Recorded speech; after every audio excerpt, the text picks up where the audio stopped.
KiraMani. And we're KiraMani. Okay, so we are doing a review on Judas and the Black Messiah. Y'all, just let me disclaimer: if you haven't watched it, do not watch this video. No. If you want to watch, I'm saying if you want to watch the movie, then wait to watch the video. But it's been out spoilers. It's gonna be spoilers. It is what it is. Spoilers alert. But if you want to watch the movie, just know you're gonna have some tissue ready. You're gonna cry. Yeah, but you're gonna cry. It's necessary for the culture. It's necessary for Black people. You need to watch this. Okay, we cried over and over. Makeup running. I had to get on my rehearsal for my acting after that. Right after I watched this movie, and I was not in the mood to do my acting. I was not in character. Right. I was just like seeing this and these black men. Okay, let's get to the story. And y'all, just to know it's an all-star cast. I think we should start about the cast first, maybe. Okay, start about Daniel K. I love you, Daniel K. You can right. I want to marry you. Like, Daniel. And y'all do know he's British, and the way he does the the real Fred Hampton talks, the way he embodies Deputy Chairman Fred Hampton of the Illinois Black Panther Party. The way he stood sideways, the way he spoke, the way he the way he would move his inflections in his voice. Oh yeah, he was good. His inflections. Inflections. There you go. I said inflections. You said inflections. We ain't texting nothing. But right. The way he made his y'all. When I tell you, if you watch a clip of the real Fred Hampton and him, you would say he did good. So Lakeith, he played his role, y'all, because at the end of the day, I know it was hard for him, and I'm not an actress or actress, I don't know, but Jamila is. I know it was hard for him to embody that role of somebody who was so scary that he's infiltrating Black people at this point. You know what I'm saying? I don't know. For me, I think that, and I don't know how the real guy felt, but in the movie, it really felt like Lakeith, it all comes down to fear of the white man, fear of the police, fear of what they can do to you, fear of their power over you, then your own will, your own morals, your own power, your own saying, well, if I die today because of this, then I'm gonna die, but I'm not gonna sell it. I'm not gonna do that. So mentally and internal damnation, internal of how he didn't care about it. You're so worried about somebody who is a moral being just like you are, other than who's up above. And it's 6 years is what he was gonna have to do. Take them 6 years. Take the 6 years. Why are you? My thing is, you are robbing cars, and so you are stealing cars. So what you're gonna do is, to avoid that, you're gonna infiltrate somebody that don't got nothing to do with you, right? To get off. In this point, it's not like I think he did this. I think they said he was in this for 2 years before Fred Hampton got killed. So he's doing this for a long period of time, y'all, or at least a month. I don't know. It's a good amount. It's not like he did this for a week or two where he's infiltrating and he gives them information. He became his friend. He became a brother to him. He became the security captain. To the real guy, if you watch the documentary that they have, you'll do clips. The part of the movie is showing Lakeith acting as William O'Neill in his documentary, because it's a documentary that they're going to do about this that was released in 1990, 20 years after all this happened. And when just watching that film, if you watch it, I recommend, because I watched it, it was really good. I really don't feel like he was even sorry, and he just seemed so. It just seemed like he was unattached, more so devoid of emotion. So it was so very much so where he is reviewing a case more than him being a part of it and having a direct link to Fred Hampton's murder. I think maybe he does that. Maybe he had to do that to dissociate, because think about being. It seemed like his whole life maybe was a dissociation. He had children. They probably don't even claim his last name. I didn't know he had kids. He got kids, and that's what they were saying. Who would lay down with him? First of all, he wasn't cute, but I'm saying he had children. I'm like, you were a scary rat. I don't know. Not when he had, I guess, children after, but they probably after. I'm saying he was 17, so I'm pretty sure the kids came after. I'm saying he was. That's all I was trying to say. He was there. He was young, and that's what somebody a commenter said that now about the documentary. Was like, he was 17. I wish we could give him a little more leeway. He's not getting no leeway. I don't care if I'm 12. Don't be doing that. However, this man is impressionable. He didn't steal a candy bar. And this man infiltrated for a while and didn't stop at saying, "Okay, I'm not going to drug him." If it came to a point in this whole time, he's just. When you're so ruled by fear, you'll do anything. Yeah, I think we want to talk about Aston and Algee. We can put them together. Put them together, because I feel like I put them together. I don't know. if you don't know them, they're rising stars. They're both in a lot of stuff. So I really don't. So I mean, you've seen both of them. Algee's in Euphoria. He was also in New Edition Story. New Edition Story. What else was he? He was in something else. I swear. He was in Hate You Give. Hate You Give. Woo, Yeah. He's fine. And Ashton, Moonlight, Native Son, All Day and Night. He's been talented, y'all, and they both cute, and I want them. And we love Moonlight, so yeah. We love them both. We love them both, but I think Jamila made a good point. Is that he's in that like it was like I said, it was a silent daily. Like you could see like how he decided to do his role, and I guess since he was, I heard he was not a real character, like a real person. I mean, Algee was, but Algee couldn't find a lot of information on him supposedly in the interview. That's what he said. So Ashton embodied it so differently that I thought you would think a Black Panther would be. It's like he embodied like, it gives me like, I don't know, it just gives me like a NOI vibe. You know how they don't say that much, they just walk in and they convey it. It's so nice. His character, so and that's what I love about this movie, and it was way more than a movie. Right.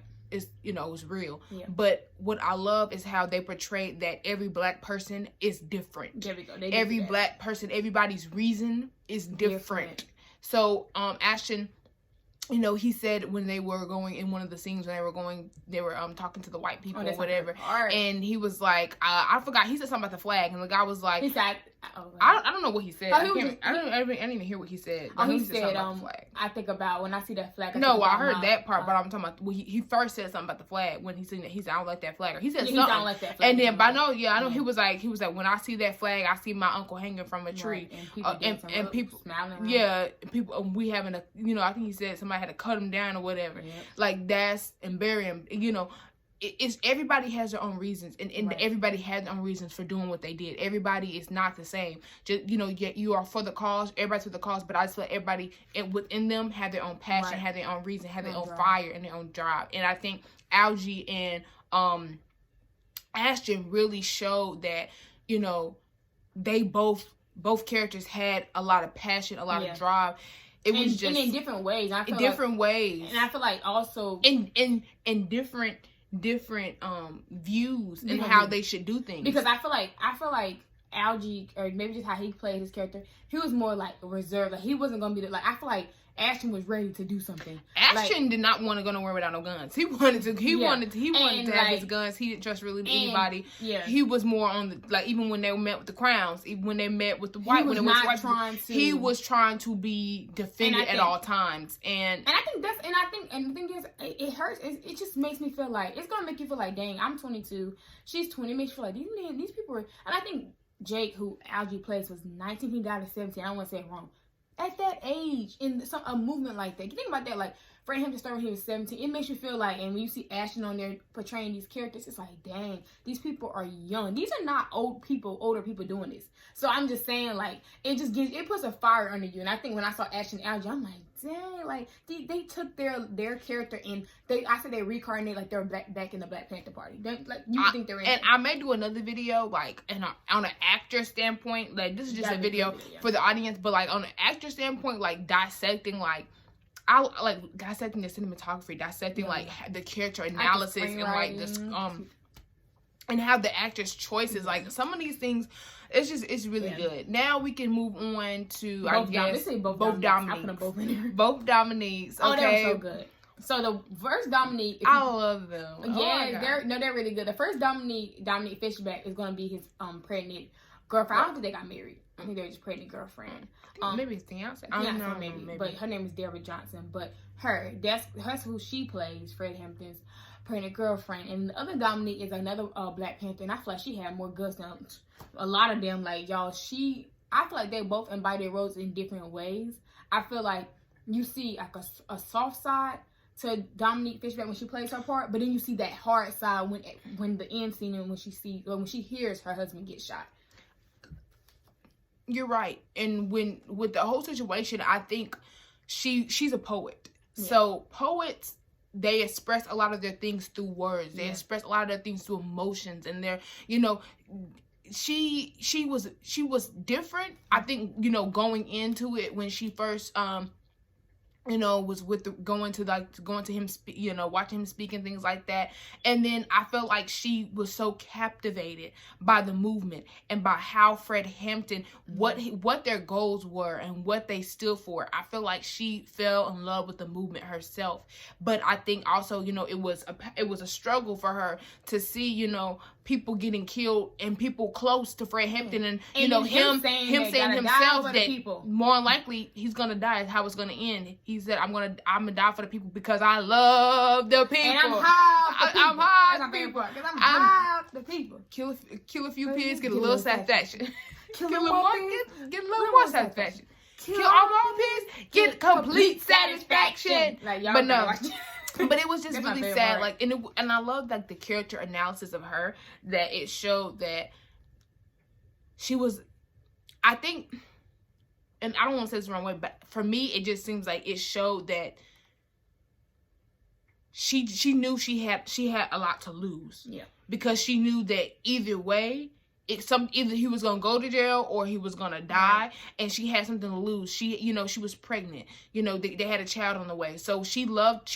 And the thing is, it's like she wouldn't change him because that's who she fell in love with. Right. She fell in love with the revolutionary that he was. Yeah. She fell in love with who he is now, so she wouldn't want to change him, but it's at the same time she don't want to lose him. Right. So I think it was just really it was like that part of internal conflict. It was so internal for her because she just like, and she embodies it so well. She just embodied it so well, and I love her performance. Now the other Dominique, I think it's Dominique Thorne. I love her. She it's a scene that we love. I love it. I know Jamila loves seeing with her. Lakeith and his shady ass. I'm kidding. Lakeith plays quite well, but and I wasn't talking about the window. I was talking about in the car, but the window. But yeah, and then Aston finds stuff in the back, and Aston just be sitting like, he don't say that, but he do it so well. Anywho, and pretty much it just, I'm just gonna say that she's like interrogating Lakeith, because if you didn't watch it, you probably want to watch it. And it's just the way she has the gun pointed. She just literally like so chill. And then my favorite part when he was, I don't have my tools, and she put her boot on the seat. She said, "Conrad, check my boot." And he got the knife out. And another thing is, I was actually talking to my dad today, earlier when we were talking about the movie, and one thing I pointed out, and I love it about her character. I love that the fact they had her character not be about men. Yeah. Like, I love that it was just her about her cause. Yes. Everybody is not, you know, fooling around with somebody. Right. Everybody is not like, you know, she was just so powerful, and she wasn't there.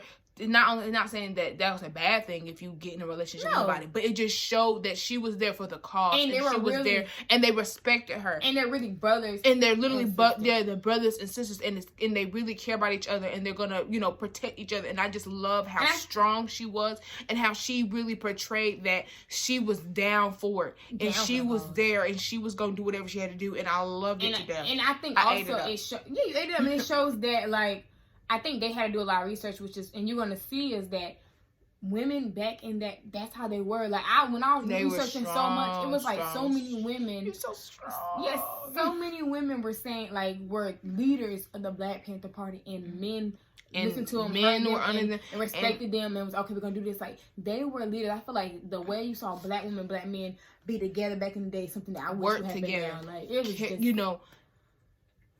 It's gonna have you like, okay, girl, this is black power. That movie was something to see, and I think it was really sad. It was really sad, but I feel like on the other tip, it showed so much power. It had to show it. I think I wish I could have been in the cast. Right, when you see I think the end scene, which I mean everybody knows what's gonna happen, but when you see the end scene and you see, I think that's where cinematography comes in handy, because it's like the way they didn't show what's going to happen to him, but they showed it like. I mean, they showed him in the background. But I'm saying you weren't in the room. Yeah, you weren't in the room. But it's like you kind of see from her point of view, because the camera is directly mostly on her with them in the background, and it's like you hear the shot, but it's almost like you're still in the room. Like, it's like you hear what happens, but you don't see it, but you're like, you feel as much pain as she felt. And it's sort of like it's like that moment when everything goes silent. I was like.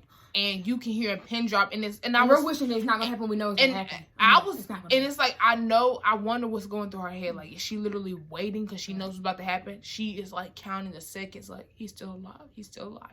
Boom, he's dead. And whatever it is, and her facial expressions, her emotions, the cinematography, the capture of it. You could just tell she was just. And another person I wanna I don't even know his, hold on, because they didn't really say, I don't think they ever said his name, Sledgehall. Bobby Rush. Oh, that his name was you know Bobby. who he was? He was actually, he's like one of the like the leaders of the Black So Panther. he actually played a real person. He was a real person. I think he's still alive today. I saw an interview with him or something. So yeah, I love his character. Daryl Britt he Gibson. He played, and the reason why I love his character, I think, and I was talking to my dad today as well, and I think we were both talking about this. I think it showed that if some people, and I mean Algee and Aston too as well, but it's some people who are so loyal, and he just played. He was his character was he was silent. He didn't do a lot of talking, but he didn't. But that's the thing, because he knew his place and he was there for the cause. When you're there for a cause and you're not there about ranking, you're not there about trying to be heard. It's not a power. It's not about that. And he was there for his chairman, and he loved his chairman. He would have died for his chairman, and you can tell the way his character was. I love the scene. You know, he was in the scene when they were outside, and Lakeith was like, "This is C4. You talking about some kill all pigs and stuff like that? Get complete satisfaction. That's what we need to do. This is what we're trying to do. This is what I'm talking about." And that's when Daniel got mad, and he was about to like lunge at him. He was trying to lunge at him, and he was just holding him back. He was like, "Nah," and he was like, "Get out of here, but like just go." But also, he was the one who I could tell he did not like Lakeith. But I was also talking, my dad, he actually said a lot, he actually said a lot of different things. He was saying that, like, and our dad, he said, like, they keep pointing a lot of different things that movements do, and I guess, you know, my dad's in the Nation of Islam, and the movement is not the Black Panther movement, but I'm just saying the discipline and some of the same type of, they have some type of the same type of discipline. There's, you know, the structure is rank, is pecking order, and it's rules, it's things you do not do. Things and you I think one of the things I do is what Lakeith was trying and you do. First of all, you don't speak out of turn, and my dad said that's one thing that he knew. He said when he spoke out of turn, because remember when the crown guy spoke out of turn, like a game, smacked him right in the face. He said don't speak out of turn. It's disrespect. It's undermine. So when you speak out of turn, so it's and I think a lot of things like pinpoints and keys that Lakeith was bad. First of all, that swinging of the thing. He was just trying to start something. But that right there, that was out of line. That was out of turn. And I think also, not about Lakeith, but like you said, the small things. But I guess he just knew how to act.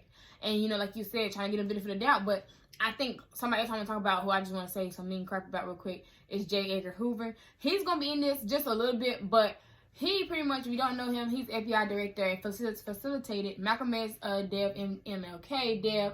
I'm not going to say allegedly because I know he did it. Horrible.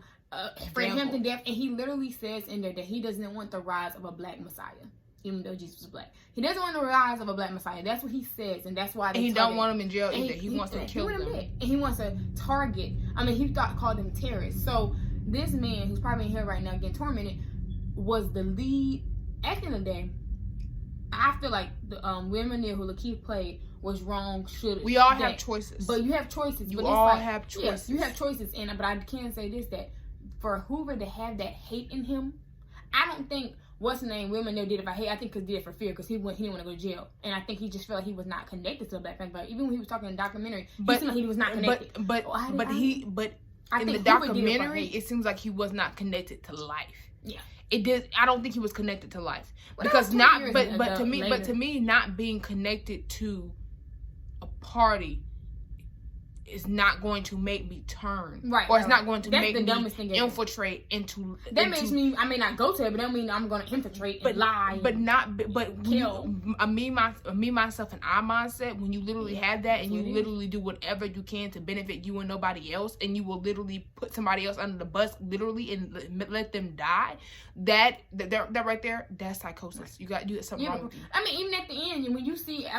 And you see at the he's end of the detached video, from he may have antisocial personality. He probably does. You're detached from the world. And I think when you don't have a conscience. You don't have a conscience. Like, and the thing at the day is, even at the end when he's, because he poisons Fred Hampton with, drugs him. Whatever. At the end when you see the documentary, because they're gonna keep flipping back at the end, they show it's like, he's talking about, I want this, I stood for something. At least I stood for something. I'll just let history tell. He was brainwashed. What they must have been telling him to stand for something because he's a terrorist. He must have. No, I think this person, to me, in my opinion, I think he was a very selfish person. He did not care. He went whatever made more sense to him, and that put him in, that gave him the best, because he stuck between the rock and a hard place. So whatever was gonna just be the best for him, and then he tried to, rationalize it. I mean, at the end of the day, you don't have. I mean, regardless, I'm not saying you should. I don't care what kind of life you had. Right. That don't have nothing to do with anything. And I'm not saying you have to. I'm not saying you should infiltrate anything, because I wouldn't do that. That's dead. But I'm saying if you did it, and I feel like he didn't. He was in the documentary. He didn't give him the apartment things. He didn't drug them. You wouldn't be as hated as, because there's a lot of people that infiltrate and just tell information. Regardless, I'm not saying that, but you purposely knew what they were going to do, and you still gave an apartment thing. You still gave an address, and you sit here and say you didn't do the drug, give him the address. You sit here and say that I'm gonna let this document speak for itself. You sit here and say you indirectly caused his death. Sir, you directly caused his death. He said I indirectly. I felt so bad. Caused and then his death. It's like he wanted sympathy. He's probably a narcissist. Then You're not getting any sympathy. How I really felt, and it made me even more mad. Get out of here with that. You're not getting no sympathy. He killed himself the same day the documentary was aired. So it's just, he was, the guilty never sleeps. And that's what I can't say. But I guess, but I think overall, a last thing we can talk about is, I feel like now they went in on the costumes. The costumes was really nice. I feel like that shows the unity. Yes. The costumes. I just love how they painted the picture. They painted the picture. Yes. I love the and I don't like costumes. I don't like that. I mean, it is there are costumes, but I love they're more are uniforms, the standard of dress for the Black Panther Party, and not only the Black Panther, but other organizations that they end up teaming up with. I love it, and and I think one of the main message is you can be the best, you can have the best message, you can have the best people around you, but a little bit of rot can spread and it can just take everything out. I think that's the message. Sometimes it's your own, well, he ain't your own really, but sometimes it's people you wouldn't think. Also, I think is anybody who's telling the truth, and this all leaders, I feel like people hate the truth. They really do, and I feel like they crucified Jesus for the truth. All these other leaders, they killed for the truth, and that's something I think to this day. I think to myself, like when I tell the truth about certain things, usually the truth is not well received. And it's like a lot of times, like people hate the message, so that's why they hate the messenger. It's not even anything about him. If they hate what don't you're matter saying, who you are. If my thing is, if you are a threat, if you are somebody who is saying something that needs to be said that they want to keep from you, that they're trying to hide from you. They know if you are out there getting people together, if you are a uniter, if you are doing things that they say that you should not be doing, if you are empowering, if you are uplifting, if they see you as a threat, they will want to take you out. They're not, and I think leaders, they say, how dare this, I don't even gonna say it, but how dare this little nig come up in here and expose our try to unify all these Black bitches and niggas. Because he shouldn't. If we didn't have power, and that's what I'm trying to say, if we didn't have power, if you didn't have power, they would not trying to do all this. If your message wasn't important, they would not be trailing you. They would not be trying to tag you and kill you and cuff you. Right, and this is every type of organization. Like they had a whole team task force for them, the Nation of Islam, MLK's part, Malcolm X. People, they had FBI agents getting informants to get people and try to trick people and kill people. It's modern day today. It's just not as organized. Like when it comes to now, it's different. I'm saying it's still the same thing. They're trying to control the message. I think that whoever controls the narrative wins. Well, I feel like today, other than a couple organizations that's still out there, Nation Islam, of course, but it's not that many. It's not that many, but except for the other organizations, it's easy for the white man to put a muzzle and to spin things, and Black people today do not want to open their eyes. And they do not want to see the truth. They don't want to see the truth. Right. They want to paint the world as a happy place, go lucky, singing around, having a good time, dancing and singing and laughing and cheering and eating and with everybody. But the wool is being pulled over your eyes. Right. Because the government controls the media, the government controls everything. And at the end of the day, the money talks. So they can, and you believe, when you believe everything what people say, anything somebody of power tells you, if a guy got a suit on and he tells you something, you're going to believe it. And I think at the end of the day, when people like who say like the opposite, like, okay, this, I'm not believing everything, we look stupid. We look like we're doing too much. Seem like radicals, you know. Yeah, we seem, and people say, "Oh, Kira, you, it's not that shit." No, at the end of the day, I have learned, and I really believe this, just how I am and just how I feel. I feel like they say in the Bible, this world is ungodly. Period. That's what it is. I'm sorry. There's evils in the world. It really is. The society pushes this on us. And at the end of the day, they're trying to control the narrative. So you cannot go out this life and think, oh, everything the white person says for me. Or everything this person says. Even black people. I'm not talking about white people. Mm-hmm. Everything they say is for me. Oh, they say this, so white Jesus, I believe it. Oh, they say if I do this, the coronavirus, I'm going to do it. Stop taking what they give you. That's systematic racism. Stop taking what they give oppression. You. Stop taking what they give you. And I realize a lot of people... What's that quote? To be conscious in America, to be black and conscious in America is to be... to be black, and James Baldwin said, to be black and relatively conscious in America is to be enraged almost all the damn time. And that's the truth. Anybody who's anybody who's conscious in America and see what's going on, you sound like you're enraged all the damn time. It's so easy. That's what they thought about so the black back. But it's so easy to just sit down and to just act like everything's okay, or want to believe everything's okay, or want to believe that everybody has, or just who don't even care. Just pass your time, live and die on this earth. Don't care about the bad stuff, about what's going on. How is it affecting your race? But you are so worried about social media. You're so worried about celebrities. You're so worried about people being in other people's business, being in this and doing this and doing that. But you do not care about. But we look like radicals. Right. We look like radicals like you said something that I think it's true. It's like you're literally just modern day tap dancing. You're modern day and they're happy. They're happy. They're literally fooling you. They're fooling you. And I think, but back to the movie, I feel like definitely a fooling. And it's just I think the movie shows that, and I pray to the Lord. I feel like this inspired me so much, inspired Mani, but I can't say this. We, from our family and our dad and stuff, we have this in us already. So seeing stuff like this just makes me pissed. Like, some people can see this, I don't want to watch it because it's too much. I don't care. I have to watch this. I want to educate. I want others to be educated. So if you do watch this, watch it with an open mind. Watch the movie and take it and say, okay, like, if you're young, dang, he was research. Look but another thing is, stop making, and this is not just for y'all, this is for us too. Stop making excuses of why you don't have the knowledge. Yeah, that's true. First of all, we're in the 21st century. We have Google. We are in the knowledge. We have the knowledge. So we have the power to research people, to research time periods, to research things that went wrong, to research how corrupt people are. So do your research. Stop being satisfied with just believing in the good, because you don't want to open your eyes and see the bad and to see how you're going to react to it. Because some people who they know they ain't gonna do nothing, so that's why it's no use to me. Even then, they know they're not gonna, because they don't have the type of that constitute that. They don't. If you feel like, well, I don't care. Right.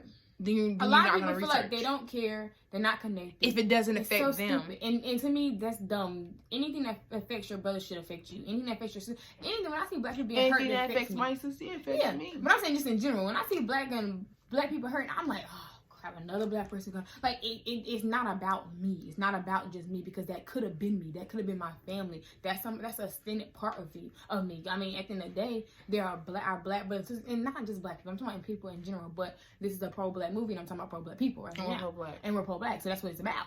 So, but if you don't like it, out of yours. It's what it is. I mean, we're going to be us, how we're going to be. But I think that was a good review. I hope y'all like this. Please like, comment, subscribe. If you watch it, tell us what you think. I don't know. That movie really hit home. You're going to cry. Bring some tissues. But it's going to inspire you to show that black people are powerful. Right? Period. But yeah. Black is powerful. Black is beautiful. Black is bold. Black is gold. Hey, okay. Thank you for watching. Bye.